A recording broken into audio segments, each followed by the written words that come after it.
So yan, magandang hapon, no.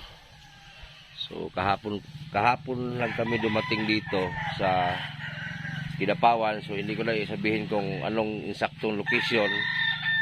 So unang-una, salamat sa Panginoon dahil ligtas kaming nagbiyahe, walang mga anomalya. So salamat at salamat sa inyong suporta na hanggang dito sumama kayo. So maraming salamat sa inyong pagsuporta. So hindi man ibig sabihin na lumipat kami dahil natakot kami or ano ba dyan. So ang purpose kung bakit lumipat kami dito sa Kidapawan, ganito. Lumipat ako dahil medyo wala na kami masyadong ma-vlog doon. Kung sabihin natin wala na kaming sponsor doon sa Tagbina.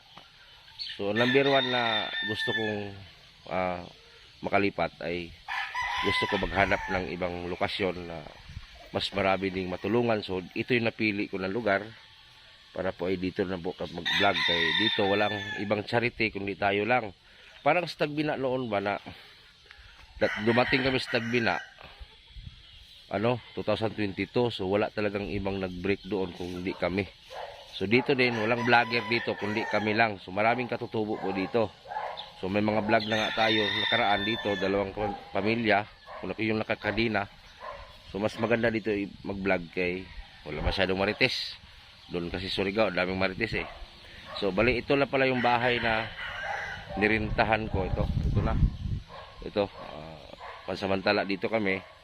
Pero pag matapos yung bahay na pinagawa ko, nakita nyo naman yung bahay na pinagawa ko, no, di ba? Dito sila GP, si Chong, sila Doydoy. Tsaka dito rin, may tindahan din dito na harap sa highway na walang nagtinda. So ito yung gamitin natin magtinda. So pati yung bahay dito. So ito yung bahay na to, ipaayos ko muna. Kasi ang dingding nito medyo luma na. So ipaayos ko lang. So maraming salamat din pala doon sa anonymous sponsor natin na para makalipat kami agad dito sa Tagbina. So maraming salamat. So hindi man ibig sabihin lumipat kami dahil may kinatakutan ako. Wala. Lumipat kami dito sa Kidapawan para maghanap din ng ibang lugar na pwedeng vlogan. So sa Tagbina kasi kulang-kulang 5 years kami doon nagserbisyo sa lugar na yon. Pero sa totoo lang, yung lugar na yon parang historical para sa akin kasi doon ako nakilala, doon ako nagkaroon ng maraming viral. So siguro tama na yun, mga 4 na taon mahigit, di ba? So dito medyo malaking lugar na to, malawak dito mag-vlog kasi ang likod nito Bukidnon na, sa kabila naman part of Davao. So dito kabila Cotabato. So medyo malawak ang pwedeng vlogan namin. So ano si Chong, kasama namin si Chong. Chong sa si Labane, siapa? Ateng. Siapa? Tatay dai, siya Tatay Felipe. Chong. Nihawa na tag Surigao kay naa daw tig kahadlukan. Sama Chong, tuo ka? Wala bitig kahadlukan, no? May kahadlukan na to eh. Kasi may kahadlukan na mo Surigao. Pastilan. So dito, malamig paggabi. Sa araw naman, may init pero hindi masyado. Dito, paggabi, wala kang kumot na makapal-kapal. Tikongkong. Tikongkong ka. So maraming salamat at sana yung mga viewers natin samahan tayo dito kasi marami tayong spot dito na pwedeng vlogan. Malawak at magandang content sa pagtulong. Marami dito. Pero klaruhin ko lang hindi kami umalis ng Surigao dahil may kinatakutan na tao. Wala. Alam niyo ba, dapat kayo matakot hindi sa tao, matakot kayo sa Diyos. Di ba? Huwag kayong matakot sa tao, matakot kayo sa Diyos. Kasi yung tao sa mundo na ito, sabi pa, dili man mo gamot ang tao sa kalibutan. Dili mo gamot ang tao sa kalibutan. Tananta mga matay, dili mabilin sa kalibutan. Muna inyong timanan. Dili ta mo gamot aning kalibutan na. Manong mahadlok man tag tao. Nga pareho ra man ta mo kaog bugas. Pareho ra ta mo kaog bugas nganong mahadlok man ta sa isig ka tao. Pangutan lang ta mo nganong mahadlok man ko sa Surigao. Bakit? May pag-aari ba yung Surigao? Yung Tagbina, para sa lahat yan. Kahit sino pwedeng tumira. Ganun yun. Bakit naman sabihin ninyo na lumalis ako ng Surigao, na itaboy nyo ako? Bakit? Kayo ba may-ari ng Surigao? Hindi ah. Pero okay na yun. At least, wala na kami doon. At dito naman kami sa lugar na maganda naman dito kasi nandiyan yung bayaw ko, nandiyan yung kamag-anak ko sa kabila.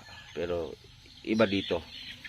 Ang mga tao dito, kung anong meron sa'yo, wala silang pakialam. Hindi katulad sa iba, kung anong meron sa'yo, nagsisilos, naiinggit. Gusto nila, higitan ninyo kung anong naabot sa isang tao, hindi yung pagsilusan ninyo. Anytime naman ako pwedeng bumalik ng Surigao para mag-vlog. Bakit? Sino ba may-ari ng Surigao? Lahat ng mga tao, hindi lang isang tao may-ari. Tapos pagtabuyan nyo kami, masaya kayo na pinagtabuyan, nanalo daw kayo kasi umalis na kami. Uy, kayo ba may-ari ng Surigao? Pastilan ninyo eh. So ipakita ko nyo muna yung bahay ha. Oh, itong bahay na to, yan o. Medyo luma lang siya pero pwede pa mantirahan. Pwede pantirahan, yan o. So palitan lang namin tong dingding kasi medyo dingding, medyo malipis na. Ayan o, kinain na po ng anay yan. Dito sa likod. Nagdala nga kami ng kahoy para magamit namin yun o. So may banyo na rin, ayan. Tapos yung lutuan namin andun. Nagluto si Chong. Pero ipalinis ko pa to. Baka bukas ipalinis ko to. Pero ito, lugtungan namin tong kusina para hindi kami mabasa maluto. May niyog kasi dito eh, ano. Grabing niyog dito, daming bunga. Tapos yung harap namin, kalsada na po yung harap namin. Ano? Pwede kami mag-garden dito, ano? Pwede kami mag-garden dito, yan. Yan. Doy, shout out, Doy. Oh, si Doy. Ayan. So itong tindahan na to, hindi na ginamit ng may-ari. So kami na magtinda dito. Pero ang upa dyan, iba. Uupahan din namin yan. Kasi itong bahay na isa, inuupahan namin eh. 2,000. So ito, upahan ko dito kasi magnegosyo ako. Maganda dito negosyo. So ano si Bintong nagduyan-duyan. Wala pa kasi kaming wifi ngayon. So ngayon mag-upload ako doon sa bayaw ko. So bukas siguro may wifi na kami. Daming nyog dito, daming bunga, you know. Kita yung nyog, daming bunga.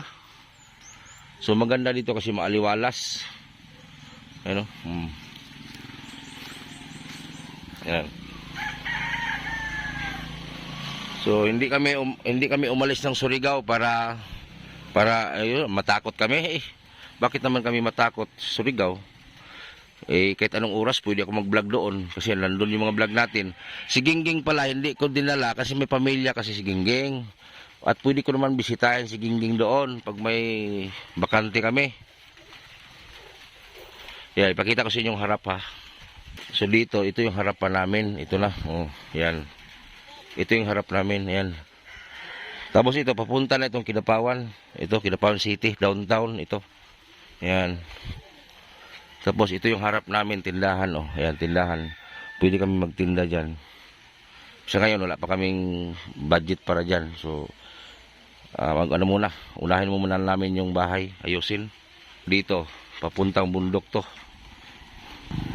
So, bali, kung may sasakyan kami, yan dyan, gate din yan. Dyan ipasok yung sasakyan. Kasi itong lupa na to, hanggang dulo to, doon, sa taas.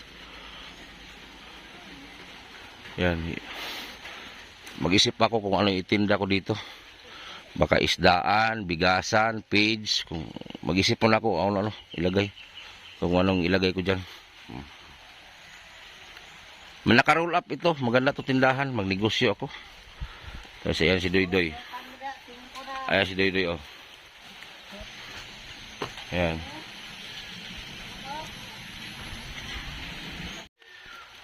Yun lang at inulit ko. Hindi kami umalis ng Surigao na may kinatakutan kami ng tao. Umalis kami para maghanap ng ibang lokasyon sa pag-vlog. Para hindi lang kami pabalik-balik sa isang lugar. Medyo, ano na doon medyo, may ma-vlog pa man doon pero punti na lang. So maghanap talaga kami ng ibang mablagan.